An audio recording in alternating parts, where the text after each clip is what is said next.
In the vast darkness between stars, a desperate cry for help echoes through the cosmic void. The Zalani Confederation, once mighty rulers of three-star systems, broadcast their final transmission across the galaxy. Their worlds burn under the relentless assault of the Krex swarm, a parasitic species that devours entire civilizations. The message is simple. We offer our technology, our knowledge, our very souls to whoever can save us. Please, anyone, help us survive. But when salvation finally arrives, it doesn't come in the form of diplomatic vessels or rescue fleets.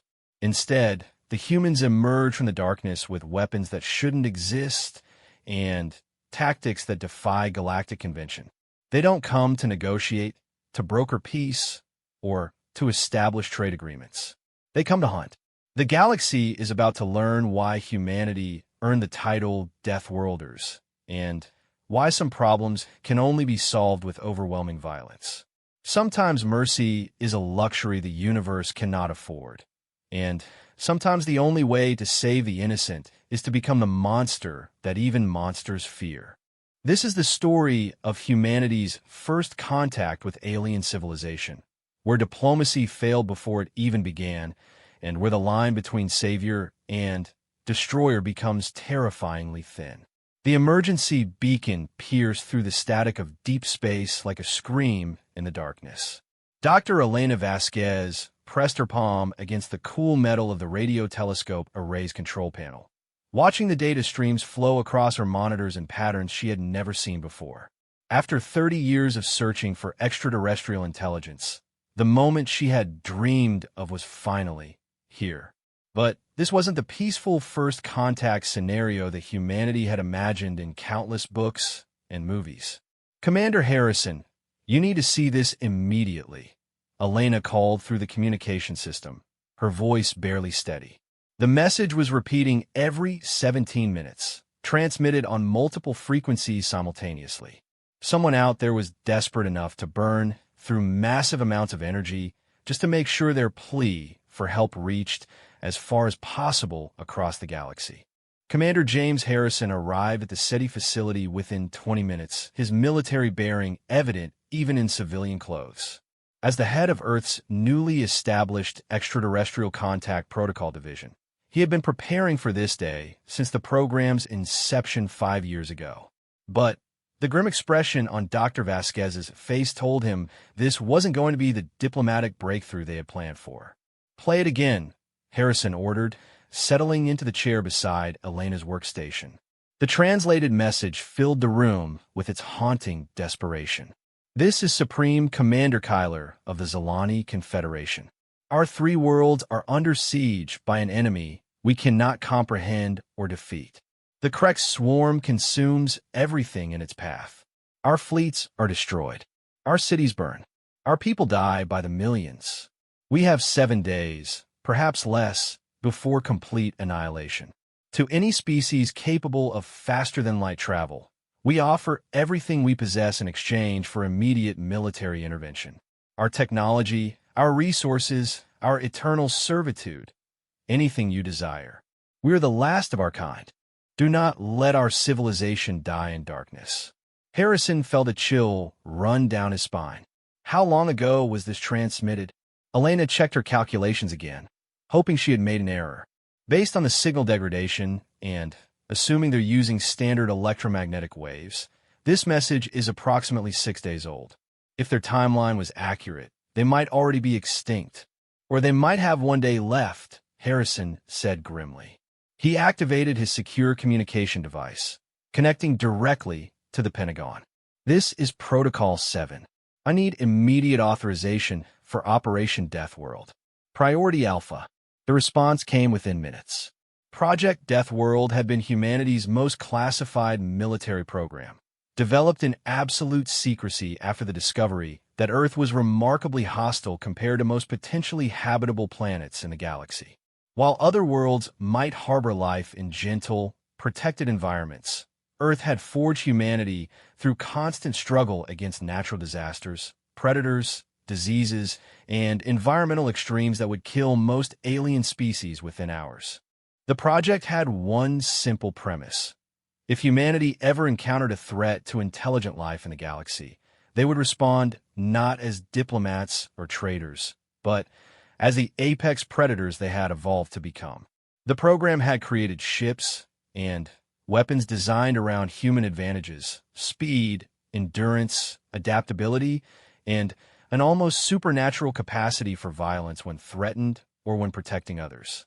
Within 6 hours, the UHS Retribution launched from the hidden military shipyard on the dark side of the moon. The vessel was unlike anything humanity had ever built for space exploration. Its hull was matte black, designed to absorb rather than reflect sensor sweeps. Its engines could accelerate at forces that would liquefy most known organic life forms. Its weapons systems were based on technologies that violated 3 different interstellar treaties that Earth had never signed because Earth had never been invited to sign them.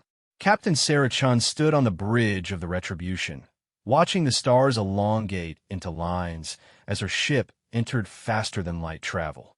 Her crew of 200 represented the absolute best of humanity's military forces: Marines, pilots, engineers, and tacticians who had trained for scenarios that most people couldn't imagine. They were heading toward a star system 73 light-years from Earth, armed with weapons that could crack planets, and a mandate that was both simple and terrifying. Save the aliens, destroy their enemies, ask questions later. Captain, we're receiving additional intelligence from Earth Command, reported Lieutenant Commander Rodriguez from the communications station. Deep Space Monitoring has detected massive energy signatures in the target system. Whatever's attacking the Zilani, it's big enough to register on our sensors from this distance. Chin nodded, studying the tactical displays that showed their estimated arrival time. 47 hours until we reach the system. I want all departments running continuous battle simulations. We're going in blind against an enemy that's apparently superior to an entire civilization that achieved interstellar travel before we even invented writing. The ship's artificial intelligence, designated Artemis, projected its holographic avatar beside the captain's chair. Captain, based on the electromagnetic patterns from the alien distress signal, I've identified several concerning factors about the attacking force. The energy signatures suggest they're using some form of directed biological warfare. Additionally, the tactical patterns indicate a swarm-based intelligence rather than centralized command structure. Biological warfare? Chen asked, feeling her stomach tighten. Against an alien species we've never encountered? Worse, Captain. Based on the transmission patterns and energy readings, it appears they're adapting their biological weapons in real time to counter Zilani defenses. This enemy doesn't just destroy civilizations.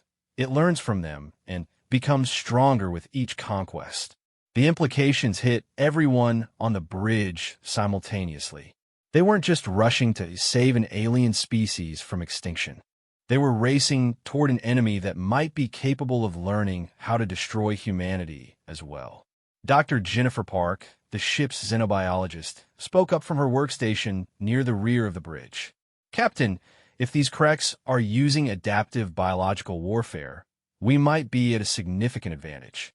Earth's biosphere has been in constant biological warfare for billions of years.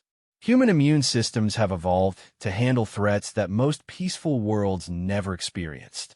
We might be immune to their standard assault vectors. Might be isn't good enough, Doctor, Chen replied. I need certainties when we're heading into combat against an enemy that's already destroyed an interstellar civilization. The next 36 hours passed in intensive preparation. The crew ran through every possible combat scenario, from ship-to-ship battles to planetary assault operations. The Marines practiced with weapon systems that had been designed specifically for use against unknown alien physiologies. The pilots familiarized themselves with fighter craft that could operate in atmospheric conditions ranging from methane storms to crystalline atmospheric compositions. But as they approached the Zilani system, what they found waiting for them defied every simulation they had run. The outer planets of the system were completely dark, not destroyed, consumed. Where there should have been rocky worlds or gas giants, there were instead massive organic structures that pulsed with bioluminescent patterns. The The correct swarm hadn't just conquered the system. They had transformed it into something that resembled a vast organism more than a collection of planets. "Mother of God," whispered Ensign Carter from the sensor array station. "Captain, I'm reading life signs throughout the entire system. It's like the planets themselves are alive." Chen stared at the main view screen, watching the horrifying beauty of bioluminescent continents that breathed and pulsed with alien life. "Status report on the Zalani homeworld. Still there, Captain, but barely. I'm detecting artificial structures on the surface, but they're surrounded by what appears to be organic growth. The Kreks aren't just destroying the Zalani. They're slowly digesting their entire civilization." The tactical officer, Commander Williams, highlighted several massive structures moving between the transformed planets. "Captain, I count at least 47 large bioships in the system, each one approximately the size of our largest space stations. They appear to be connected by some sort of organic communication network." Chun felt the familiar calm that always settled over her before combat. This was exactly the kind of impossible situation that humanity excelled at turning around through sheer bloody-minded determination and creative violence. "All hands, this is the captain. We are about to engage an enemy that has already demonstrated the ability to consume entire worlds. They are biologically based, adaptive, and apparently capable of turning conquered territory into extensions of their own organism. Under normal circumstances, the smart play would be to return to Earth and recommend that humanity hide in the deepest hole we can find for the next 1,000 years." She paused, looking around the bridge at the faces of her crew. Each one showed the same expression, not fear, but anticipation. They were about to do what humans did better than any species in the galaxy. But these are not normal circumstances. Somewhere down on that world, there are alien civilians who sent out a desperate plea for help. They're counting on someone, anyone, to save them from complete extinction. Today, they're going to learn that when humans receive a distress call, we don't send negotiators or peacekeepers. We send soldiers. And we don't stop fighting until the threat is eliminated or we are. The crew responded with grim determination rather than cheers. They understood exactly what they were facing and exactly what they intended to do about it. "Artemis, begin broadcasting on all frequencies. I want every Krex organism in this system to receive this message," Chen ordered. The AI nodded, opening communication channels across the electromagnetic spectrum. "This is Captain Sarah Chun of the United Human Ship Retribution. You are in violation of interstellar law regarding the protection of sentient species. You have 47 minutes to withdraw all forces from this system and release any surviving Zalani civilians. If you do not comply, we will consider your species a clear and present danger to all intelligent life in the galaxy, and will respond accordingly." The response came within seconds. Not in words, but in action. Every bioship in the system immediately changed course, converging on the Retribution's position. The organic communication network that connected them began pulsing with increased activity, and the bioluminescent patterns on the transformed planets shifted to aggressive red configurations. Commander Williams smiled grimly at his tactical display. "Captain, it appears they've declined our generous offer to surrender." Chen settled back in her command chair, watching dozens of massive alien bioships accelerating toward them with obvious hostile intent. "Then, it's time to show them why Earth is classified as a death world. All stations, battle positions. Let's go to work." The first Krex bioship reached weapons range exactly 47 minutes after Captain Chen's ultimatum expired. It was a writhing mass of organic armor and biological weapons systems, easily 10 times larger than the Retribution. As it approached, chitinous plates shifted across its surface like massive scales, revealing weapon ports that glowed with bioluminescent targeting systems. "Incoming projectile biological composition," reported Ensign Carter from sensors. "Impact in 12 seconds. Evasive pattern Delta 7, Chun ordered calmly. The Retribution twisted through space with an agility that seemed to violate physics, its human-designed engines allowing for directional changes that would have torn apart any ship built by a species that had evolved under gentle conditions. The correct projectile missed by barely 100 meters, and everyone on the bridge got their first close look at the enemy's weapons. It wasn't a missile or energy beam. It was a living creature, roughly the size of a school bus, with multiple rows of crystalline teeth and appendages that sparked with electrical discharges. They're firing living ammunition, Dr. Park observed with scientific fascination. Biological guided missiles with their own sensory and propulsion systems. Noted, Chen replied. Weapons, target the lead bioship. Full spread, all forward batteries. The Retribution's response was immediate and devastating. Streams of accelerated metal projectiles, each one moving at a significant fraction of light speed, hammered into the Krex vessel's organic armor. Where they impacted, the alien ship's surface exploded in showers of biological matter and strange, luminescent fluids. But the most disturbing part was that the ship continued functioning. The massive wounds in its hull began sealing themselves within seconds, new armor plating growing to replace what had been destroyed. The bioship wasn't just a vessel. It was a single, massive organism with regenerative capabilities that defied human understanding. Direct hits across all target points, Commander Williams reported. Damage appears to be regenerating in real time. Then, we hit it harder, Chun said simply. Torpedo spread pattern Omega. Target their weapon clusters. The Retribution's torpedo tubes launched a salvo of humanity's most advanced ship-to-ship weapons. Unlike the ballistic rounds, these contained warheads specifically designed around Earth's most hostile biological principles. Each torpedo carried a payload of engineered viruses, bacteria, and chemical compounds that had been derived from Earth's most extreme environments, the kind of microscopic warfare that had been raging on the human homeworld for billions of years. When the torpedoes detonated against the Krex bioship's hull, the results were immediate and horrifying. The alien vessel's organic armor began dissolving, not from explosive damage but from biological assault. Sections of the ship's hull turned black and began sloughing away like diseased tissue. Target is showing massive systemic failure, Carter reported with barely controlled excitement. Whatever we hit it with, it can't regenerate fast enough to counter the damage. But their victory celebration was short-lived. The remaining 46 bioships had spread throughout the system and were now approaching from multiple vectors, their bioluminescent patterns shifting to what could only be interpreted as rage. More concerning, they appeared to be adapting their approach based on what they had just witnessed. Captain, they're altering their armor configurations, Dr. Park warned. The remaining ships are growing additional layers of biological shielding. They're trying to adapt to our weapons in real time.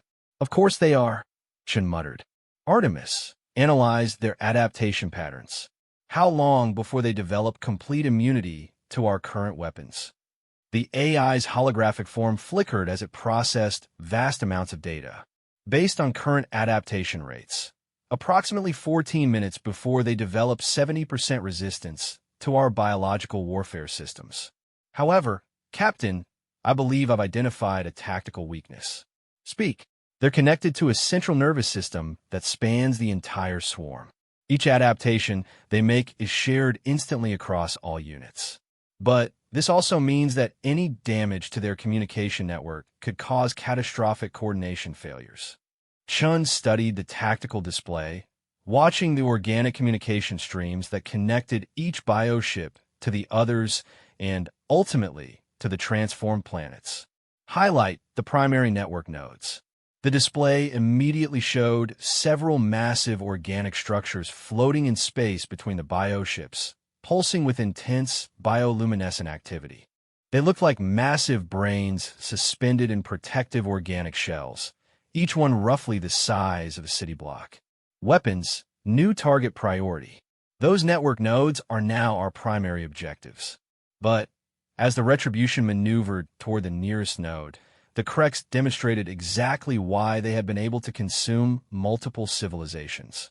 The network nodes weren't defenseless relay stations. They were command ships, and they were armed with weapons that made the bioships look primitive by comparison. The first energy discharge from a network node struck the Retribution's starboard shields like the fist of an angry god. The ship's defensive systems, designed to deflect asteroid impacts and energy weapons, simply disintegrated under the assault. Emergency klaxons began blaring throughout the ship as damage reports flooded in from multiple departments. Shields down to 37%, Williams reported. Hull breaches on decks 7 through 9. Whatever they just hit us with, it's unlike any energy weapon in our databases. Damage control teams to all affected areas, Chen ordered. Helm, evasive pattern Charlie 9. Keep us moving and keep us unpredictable. The Retribution danced through space like a leaf in a hurricane, using its superior maneuverability to stay ahead of the massive energy discharges from the network nodes.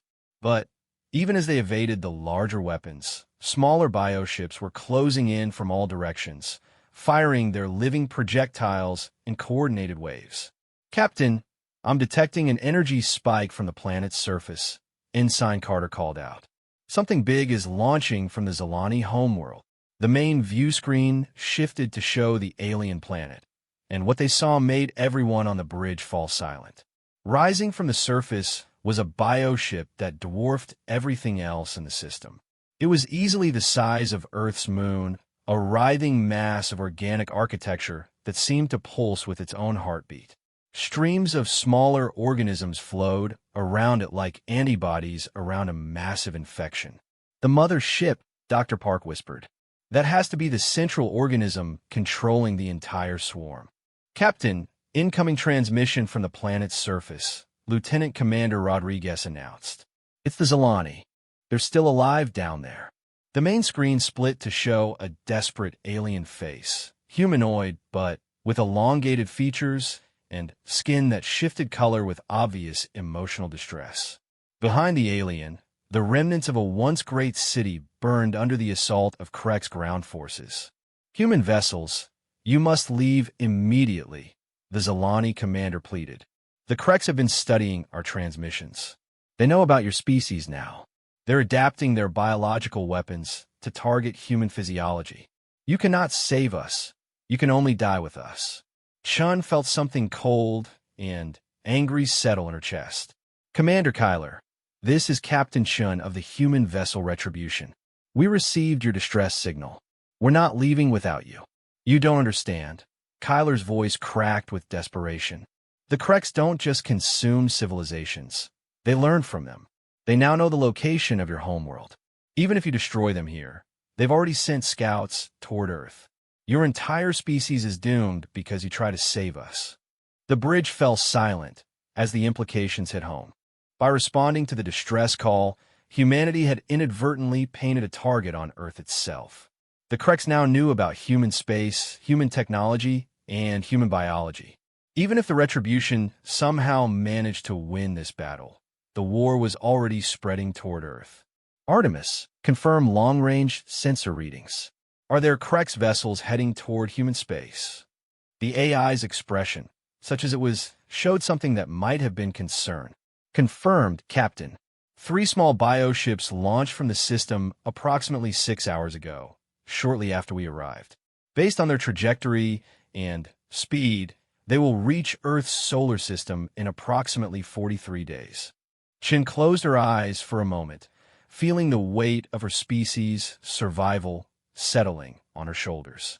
When she opened them again, her voice was calm and deadly. "Then we finish this quickly and get home to prepare for the real fight.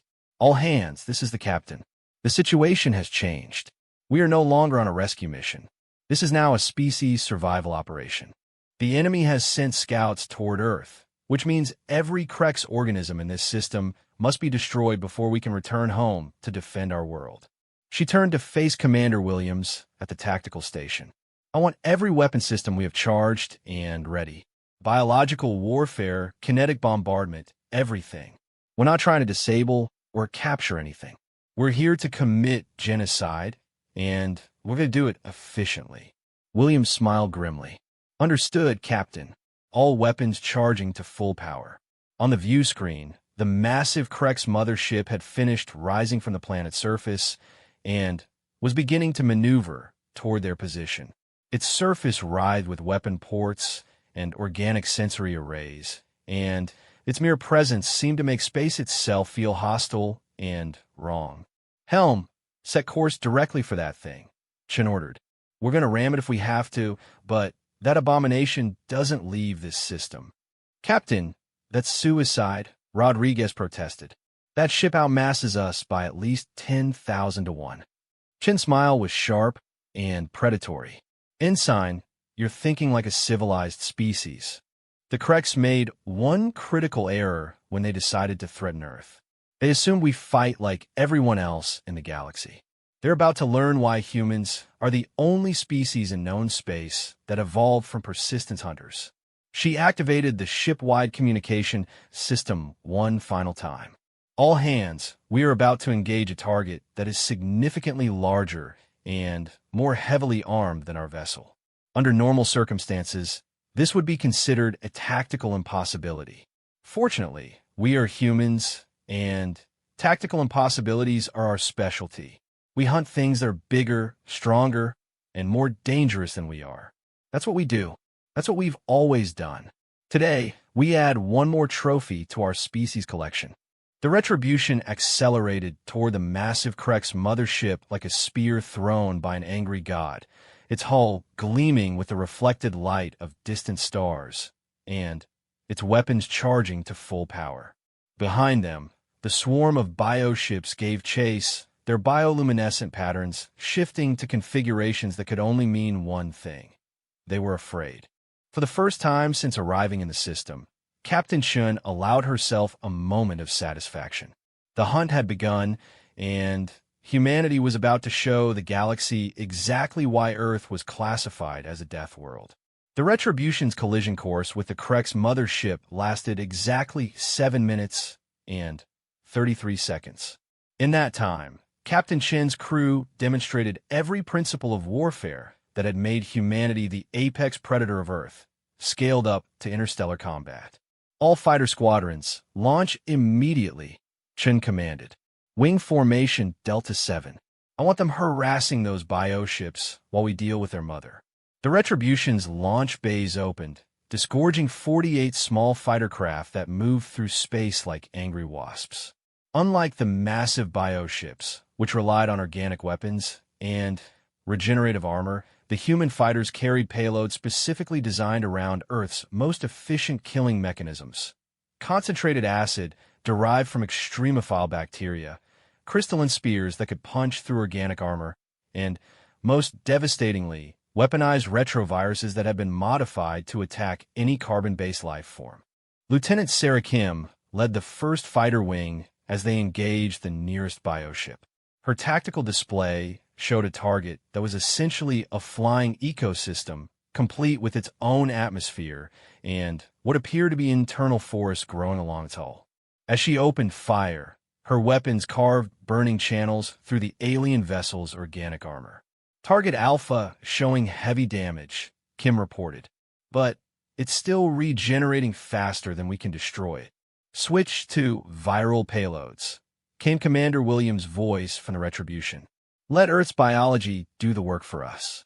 Kim's next salvo carried warheads filled with engineered viruses that had been derived from the deepest ocean vents and most radioactive environments on Earth. When they detonated inside the bioship's hull, the effect was immediate and horrifying. The ship's organic systems began breaking down at the cellular level, its regenerative abilities overwhelmed by microscopic attackers that its immune systems had never evolved to handle. Meanwhile, the Retribution itself had closed to within weapons range of the massive mothership. The alien vessel's surface bristled with defensive systems, living turrets that tracked the human ship's approach with obvious intelligence, organic missile batteries that launched swarms of creatures designed specifically to breach hull armor. "Incoming biological bombardment," Ensign Carter reported. 300-plus individual organisms, all showing directed motion toward our position. Chen watched the tactical display as a cloud of living missiles approached her ship. Each one was unique. Some were armored like beetles, others moved with tentacled grace, still others sparked with electrical discharges that could fry electronic systems. The Krex had apparently spent their time studying human technology and had created specific biological counters for each system.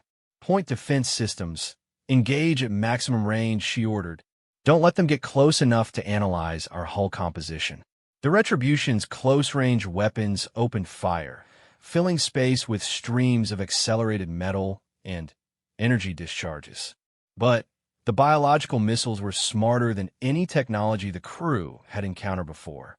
They split apart, regrouped, and even used their destroyed companions as shields to protect their approach.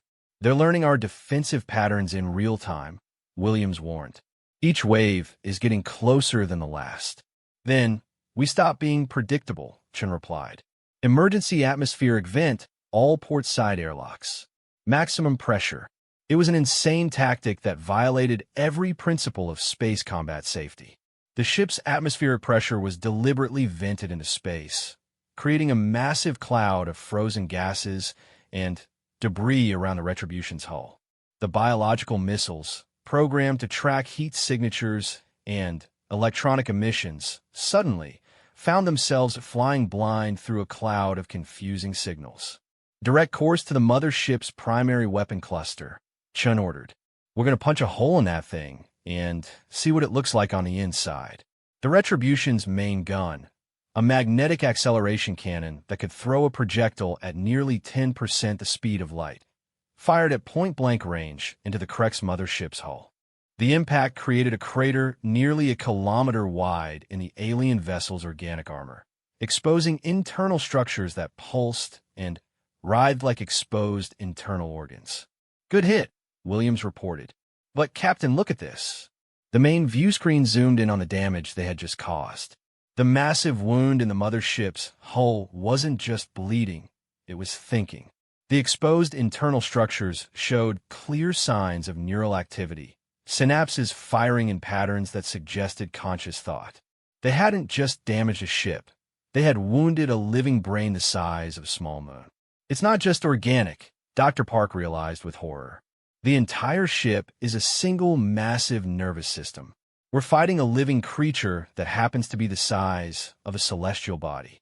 The wounded mothership's response was immediate and terrifying. Every weapon system on its surface fired simultaneously, not at the Retribution, but at its own damaged section.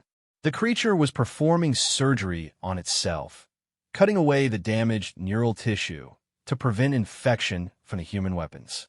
It's amputating its own brain tissue rather than risk contamination from our biological weapons, Artemis observed. Captain, this organism has medical knowledge far beyond our current understanding. But the self-surgery had given Shin an idea that was both brilliant and completely insane. Artemis, can you map the neural pathways we just exposed? Partial mapping is possible, Captain. Why do you ask? Because we're going to perform brain surgery. If that thing is one massive nervous system, then it has to have central processing centers. Find me its equivalent of a brainstem, and I'll show you how humans deal with threats that are too big to fight conventionally. The AI's holographic form flickered as it processed massive amounts of sensor data. Captain, I believe I've identified several critical neural nexuses. They appear to be located deep within the creature's core, protected by approximately 3 kilometers of organic armor and defensive systems. Then, we go through them, Chen said simply. Helm, take us inside that wound we just created. We're going to fly through this thing's nervous system until we reach its brain. The bridge fell silent as everyone realized what the captain was proposing. She wanted to fly their ship into the exposed wound of a creature the size of a moon, navigate through its living internal structure, and attack its central nervous system from the inside. Captain, that's... Rodriguez started to object. Exactly the kind of insane plan that no sane species would ever attempt, Chen finished. Which is why it's going to work. The Krex have adapted to fight civilized species that follow predictable tactical patterns. They haven't adapted to fight humans who are willing to fly their ship through the equivalent of an alien's exposed brain tissue. The Retribution angled toward the massive wound in the mothership's hull, its engines pushing the vessel toward an opening that looked like a gateway into biological hell. As they approached, the ship's external sensors registered atmospheric pressure, temperature readings that suggested a breathable environment, and, most disturbingly, gravity. Captain, the creature's internal structure appears to maintain its own ecosystem, Dr. Park reported. We're reading oxygen, nitrogen, even what might be water vapor. It's like flying into an alien planet rather than a ship. All the better, Chen replied. If it has an atmosphere, then our biological weapons will be even more effective. The Retribution passed through the opening in the mothership's hull and entered a vast internal space that defied human understanding. The walls around them pulsed with bioluminescent patterns. Massive neural pathways carried electrical impulses in waves that illuminated the organic architecture like lightning. Structures that might have been organs or might have been cities hung from the ceiling like stalactites, connected by web-like networks of what were clearly nerve fibers. "My God," whispered Ensign Carter. "We're flying through the inside of a living creature. This isn't a ship at all. It's a biological entity that learned how to travel through space." "Sensor readings are off the charts," Williams reported. "I'm detecting thousands of individual life signs throughout this internal structure. Some of them are massive, larger than our ship."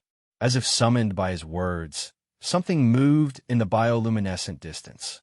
It was roughly the size of a city block, with tentacles that ended in what looked like weapon systems, and it was moving toward them with obvious predatory intent. "Internal defense system," Chen identified. "It knows we're here, and it's sending antibodies to deal with us." The creature that approached them was like nothing in Earth's biosphere, but it moved with a familiar predatory grace that every human recognized on an instinctual level. It was a hunter evolved for combat within the mothership's internal environment, and it had probably never encountered prey that fought back. "Weapons free," Chen ordered. "Show it how Earth predators handle territorial disputes." The Retribution's guns opened fire inside the mothership's body cavity, filling the organic space with streams of kinetic energy and biological warfare agents. The defending creature's armor held against the initial assault, but then the human weapons reached its internal systems. The viral payloads that had been derived from Earth's most extreme environments found a target that had never evolved defenses against microscopic attack. The creature's biological systems began breaking down from the inside, its cellular structure overwhelmed by pathogens that treated organic matter like a buffet. "Target neutralized," Williams reported. "But, Captain, I'm reading more movement. Lots more movement." The mothership's internal environment was responding to the invasion with increasing desperation. Massive defensive organisms were converging on their position from multiple directions, each one unique, and each one clearly designed for combat. But they were all making the same mistake. They were treating the human ship like prey rather than a fellow predator. "Artemis, how far to the central neural nexus?" "Approximately 1,200 meters, Captain, but the path ahead is heavily defended." "Then, we clear the path. All fighters, rendezvous at our position. We're taking this fight to the creature's brain, and I want maximum firepower available." The fighter squadrons that had been harassing the external bioships received new orders and began converging on the Retribution's position inside the mothership. As they flew through the organic passages, their weapons carved burning channels through neural tissue and defensive structures alike. Lieutenant Kim's voice crackled over the communication system as her fighter wing engaged a cluster of internal defenders. "Captain, these things are getting smarter with each engagement. They're adapting to our tactics in real time." "Then, we adapt faster," Chen replied. "All units, switch to random targeting protocols. Don't give them a pattern to adapt to." The human forces pushed deeper into the mothership's body, their weapons leaving trails of biological devastation through organs that served purposes no human could understand. But As they approached the central neural nexus, the creature's defenses became increasingly desperate and increasingly effective. "Captain, massive energy spike detected ahead," Carter warned. "Whatever's waiting for us, it's big enough to power a small star." Chun smiled grimly as the Retribution approached the final challenge. They had come too far and fought too hard to turn back now. The central brain of a creature the size of a moon was waiting ahead, protected by defenses that no sane species would ever attempt to penetrate. Fortunately, humanity had never been accused of being particularly sane. "All weapons, prepare for final assault," she ordered. "We're about to perform the galaxy's first surgical lobotomy on a living spaceship." The central neural chamber of the Krek's mothership defied every principle of biology that humanity understood. It was a vast spherical space, easily 10 kilometers in diameter, dominated by a pulsing mass of neural tissue that hung in the center like a grotesque heart. Electrical impulses raced across its surface in patterns that suggested thought processes operating on a scale that human minds could barely comprehend. "We're looking at the brain of a god," Dr. Park whispered as the Retribution entered the chamber. "This single neural cluster has more processing power than every computer on Earth combined." Captain Shin studied the massive brain through the view screen, watching synapses fire in cascades that illuminated the entire chamber.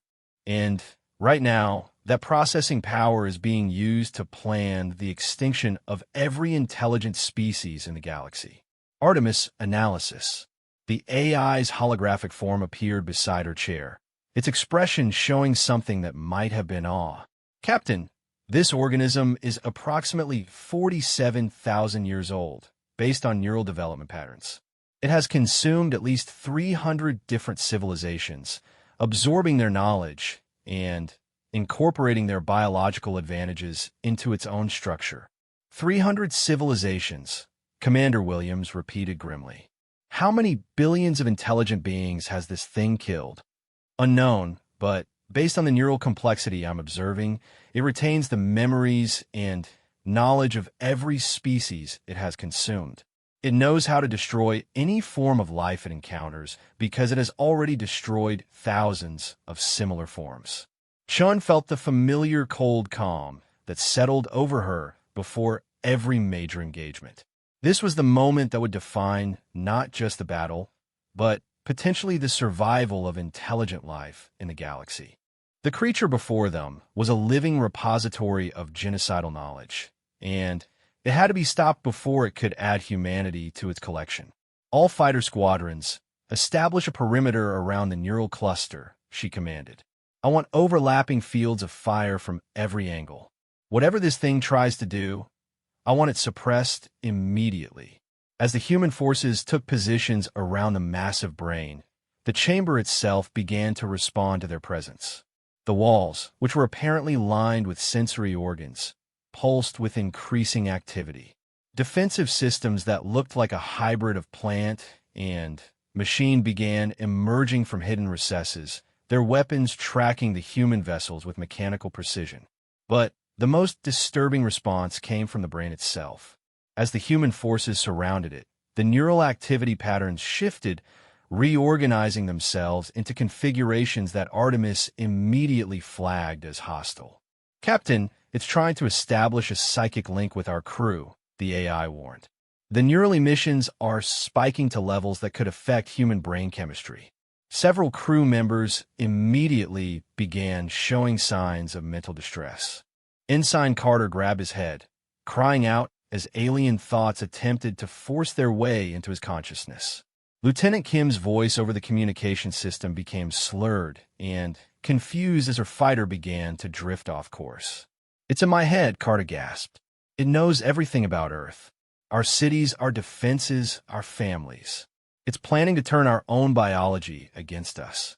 Shin realized immediately that they were facing something far more dangerous than just a massive alien predator.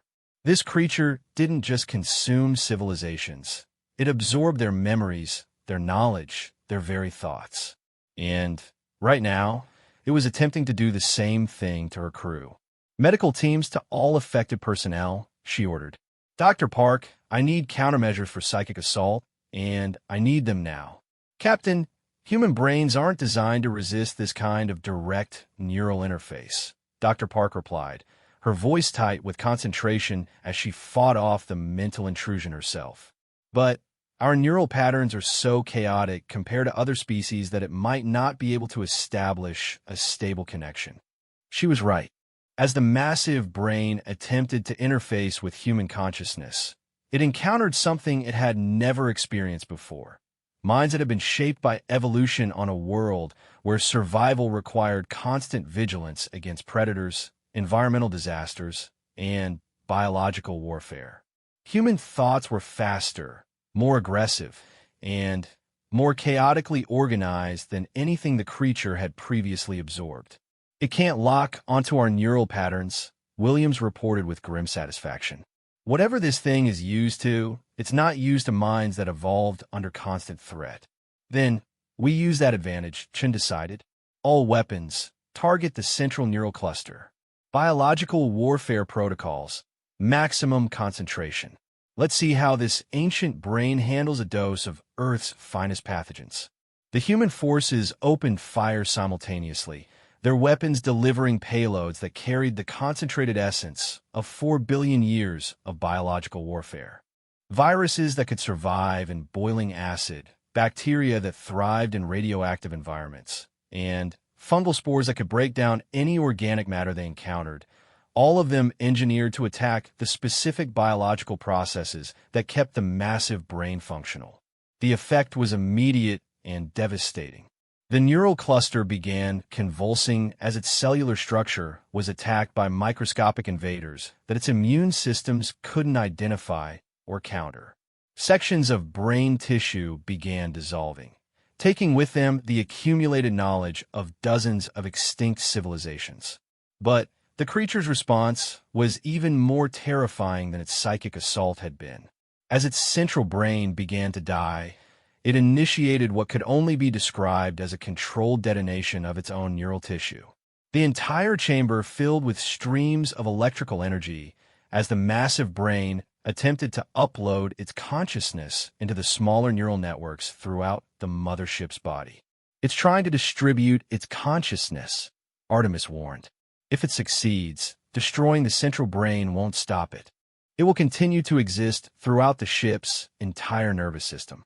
Not if we give it something else to worry about, Chun said grimly. She activated the ship-wide communication system. All personnel, prepare for emergency atmospheric evacuation. We're about to introduce this thing to another one of Earth's specialties. She turned to Dr. Park. Doctor, how much of that concentrated viral payload do we have in reserve? Approximately 3 tons, Captain. But if you're thinking of releasing it into the ship's atmosphere, the concentration would be lethal to us as well. Not if we're not breathing it, Chen replied. Emergency vacuum protocols, all hands. We're going to turn this entire chamber into a biological warfare laboratory. The Retribution and all its fighter craft simultaneously vented their atmospheres into the chamber, creating a massive cloud of viruses, bacteria, and fungal spores that spread throughout the neural network like a plague. The mothership's internal atmosphere, which had been carefully maintained to support its biological systems, became a weapon against its own survival. The effect was catastrophic. Throughout the massive creature's body, neural pathways began shutting down as they were overwhelmed by biological agents that attacked everything from cellular structure to basic metabolic processes. The mothership's ability to coordinate with the external swarm failed, leaving the bioships outside without central command. External bioships are showing massive coordination failures, Lieutenant Kim reported from her fighter. They're attacking each other now, apparently unable to distinguish between friend and foe. But the dying brain made one final, desperate attempt to ensure its species' survival. As its consciousness began to fragment, it activated a biological process that had been dormant throughout its body. Every organ system, every neural pathway, every biological component began converting itself into reproductive material. Captain, the entire ship is becoming a spawning ground, Dr. Park warned. It's trying to reproduce before it dies. Chen watched in horror as the chamber around them began to pulse with reproductive activity. The dying brain was attempting to create thousands of offspring, each one carrying a fragment of its accumulated knowledge and a burning hatred for the species that had destroyed it. "Not happening," she said flatly. "All weapons, switch to incendiary payloads. We're going to sterilize this entire structure."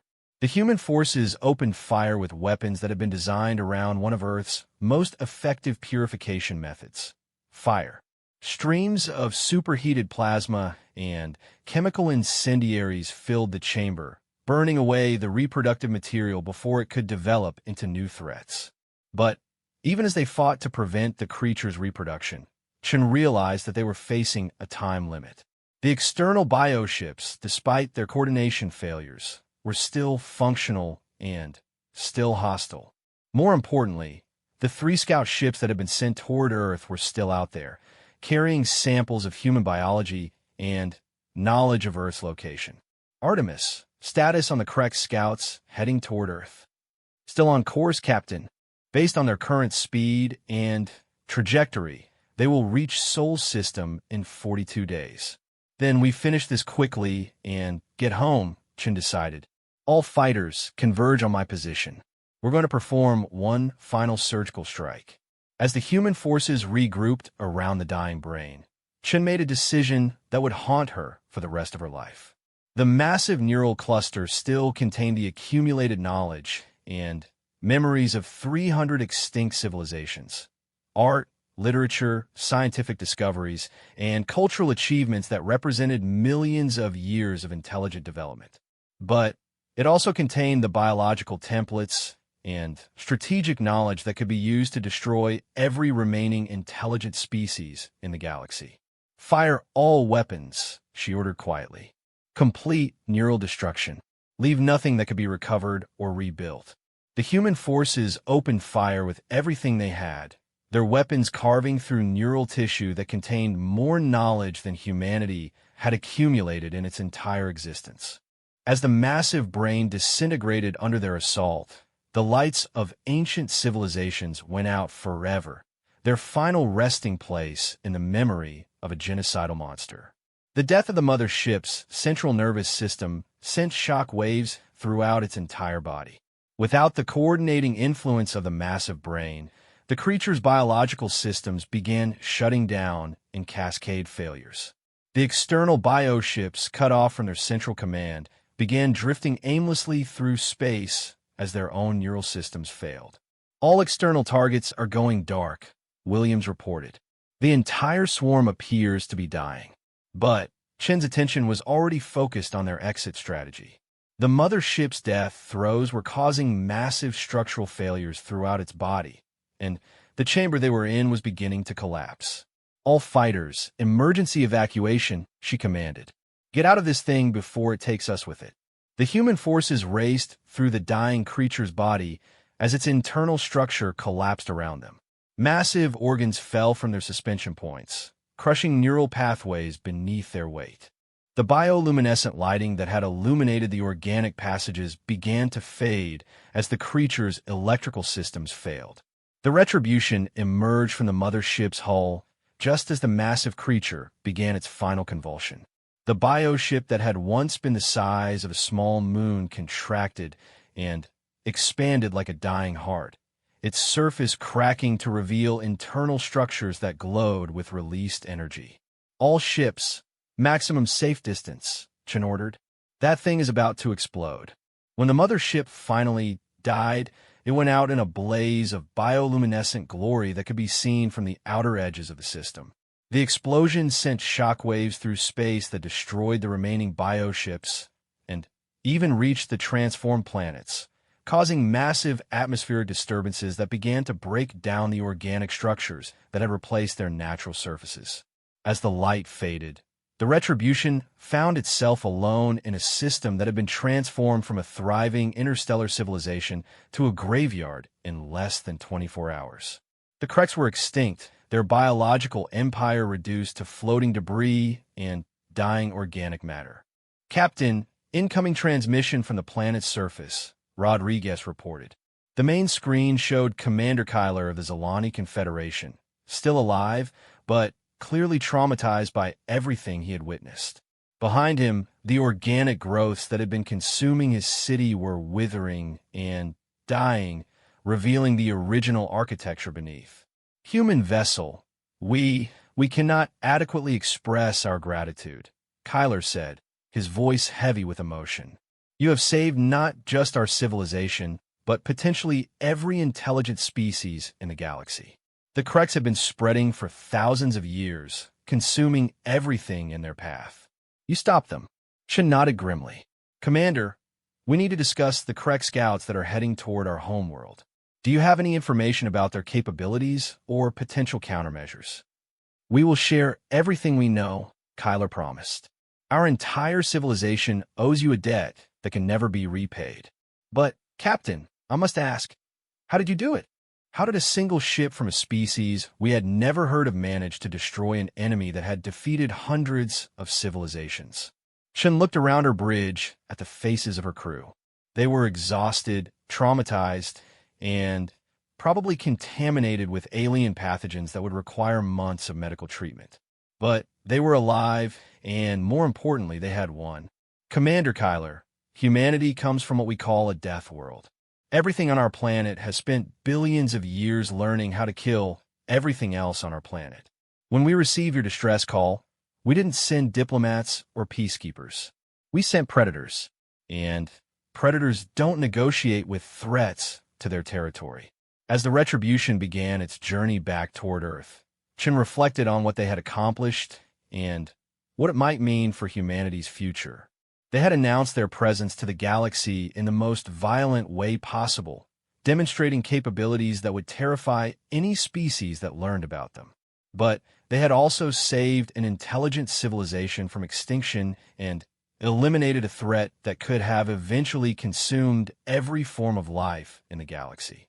The Kreks were gone, their biological empire broken, their accumulated knowledge of genocide destroyed forever. Now came the hard part. Getting home in time to prepare for the scouts that were still racing toward Earth, carrying samples of human biology and burning with a desire for revenge against the species that had destroyed their kind. The hunt was far from over. But for the first time since receiving the Zalani distress call, Captain Shun allowed herself to believe that humanity might actually survive what was coming. After all, they were Deathworlders. And Deathworlders didn't just survive impossible odds. They thrived on them.